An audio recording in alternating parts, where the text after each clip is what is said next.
स्वागत है हमारे न्यू ब्लॉग में। ठीक है, तो ब्लॉग बनाते बनाते आ गए हम लोग अपने खटाल में। तो चलिए मैं आप लोगों को दिखाता हूँ गैया। ये देखिए हमारी गौ माता, 1 2 3 4, ये एक बच्चा, 5, फिर घूमते हैं यहाँ 1 6, ये 1 7, और इनके मस्त 2 छोटे छोटे बच्चे हैं गाइस, 1 2। तो आप लोग गौ माता के लिए ज़रूर प्यार दिखाइए, और हम क्या बोले। ठीक है, और मैं और एक चीज़ दिखा रहा हूँ, मैं तो भूल ही गया यार।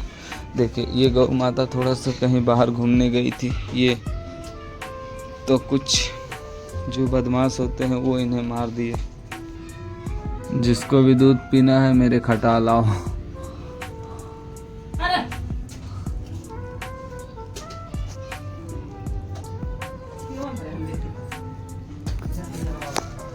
क्यों करना